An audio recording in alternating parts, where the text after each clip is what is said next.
Di timur Pulau Bali, tersembunyi sebuah kawasan yang memegang teguh warisan kejayaan masa lampau, memuat kisah-kisah para raja, air suci, dan arsitektur yang megah. Dan inilah Karangasem.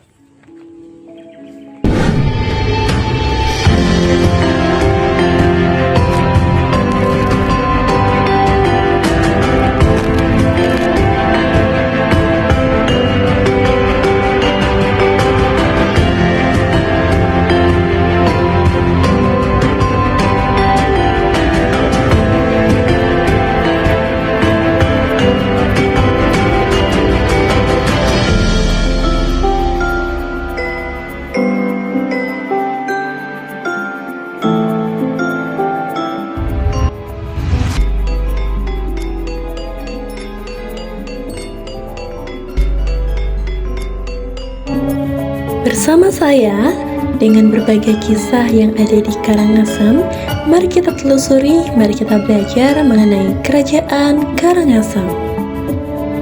Dimulai dari jantung kekuasaan Raja, Puri Agung Karangasem. Puri Agung Karangasem dibangun pada akhir abad ke-19 oleh Raja Karangasem, Ide Dewata Anake Agung, Agung Gede Jelantik. Kemudian bangunan itu dikembangkan dan diperbaiki oleh putranya, Sang Raja Ide Dewata Anake Agung, Agung Anglurah Ketut Karangasem. Salah satu bangunan utama yaitu Maskerdam, yang dimana Maskerdam ini merupakan nama dari ibu kota Belanda yaitu Amsterdam, yang dimana Raja Karangasem memiliki hubungan dekat dan persahabatan dengan kerajaan Belanda.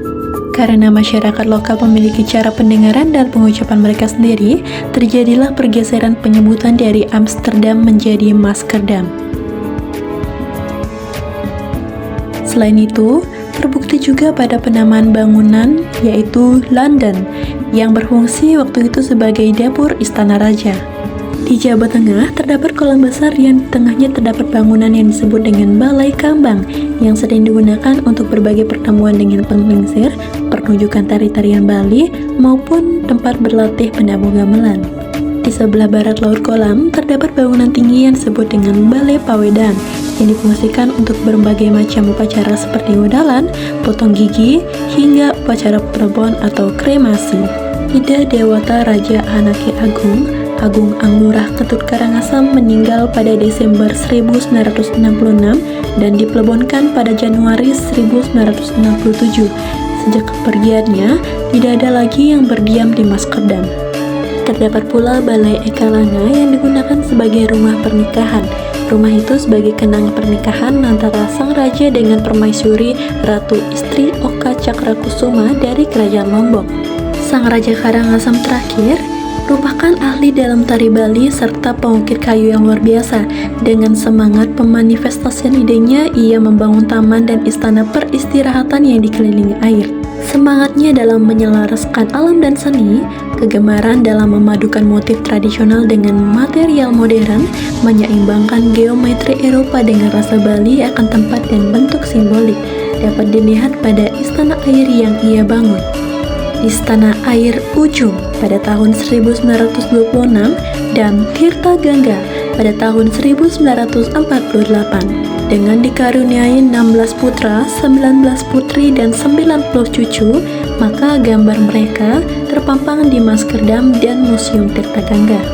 Dan Puri Agung Karangasem adalah warisan budaya Nusantara yang sekarang dikelola oleh para cucu sang raja.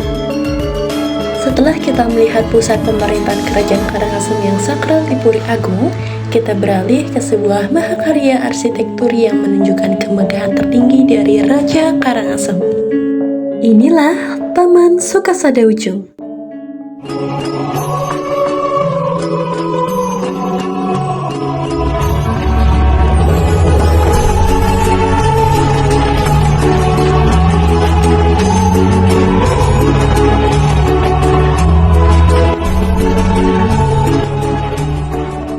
Pembangunan Taman Ujung dilakukan pada masa pemerintahan Raja I Gusti Bagus Jelantik yang bergelar Anak Agung Anglurah Ketut Karangasem.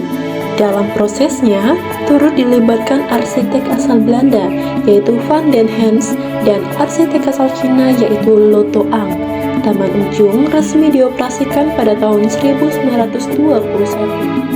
Taman Ujung awalnya digunakan sebagai tempat peristirahatan raja dan menjamu tamu-tamu penting seperti raja atau kepala pemerintahan asing yang berkunjung ke istana kerajaan Karangasem.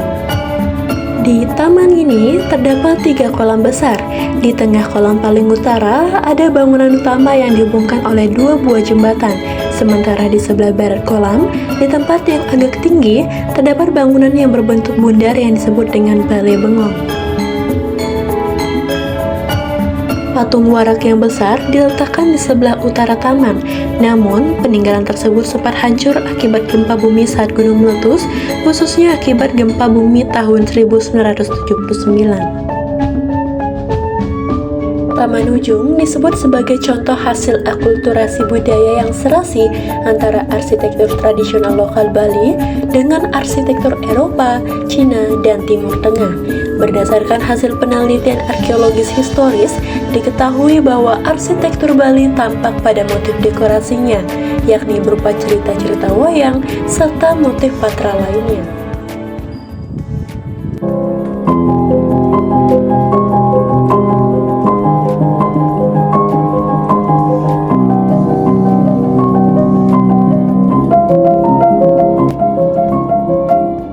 Jika Taman Ujung berfokus pada rekreasi kerajaan, Tirta Gangga secara harfiah berarti air dari Sungai Gangga, adalah simbol dari air suci yang sangat dihormati.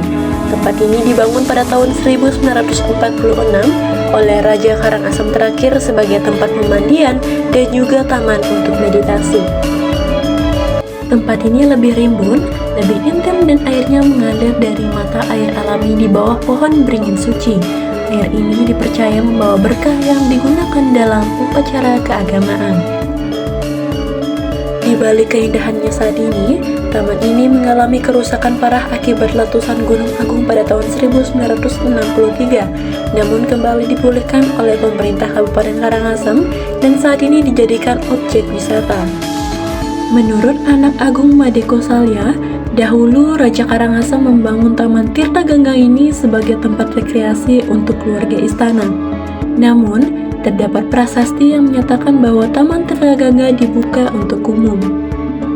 Dahulu, ketika Raja Ide anak Agung Abdullah Ketut Karangasem membangun taman ini, namanya bukanlah Tirta Gangga, melainkan Taman Rinjasa. Suatu saat, Raja Karangasem bersemedi di bawah pohon leci. Di sana, Raja mendapatkan wahyu dari Dewi Gangga. Dari semedinya ini, Dewi Gangga meminta kepada Raja Karangasem mengganti nama Taman Rinjasa menjadi Taman Tirta Gangga. Nama Tirta Gangga juga tak lepas dari filosofi yang mendalam. Menurut anak Agung Madeko Salya, air yang keluar dari sumber mata air yang disebut Kelebutan di sini adalah aliran dari Sungai Gangga yang ada di India. Seiring berjalannya waktu, taman ini dikelola dengan baik oleh masyarakat setempat, dengan perawatan taman, kolam beserta ikan, hingga dibangun pula tempat melukat serta pengadaan museum untuk mengenang peristiwa sejarah yang ada tanpa merusak nilai atau ciri khas bangunan tertentu.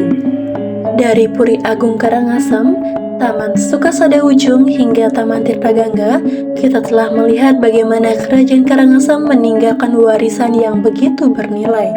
Mereka tidak hanya membangun istana yang megah, tetapi juga menjaga kearifan lokal dan nilai-nilai spiritual melalui air suci.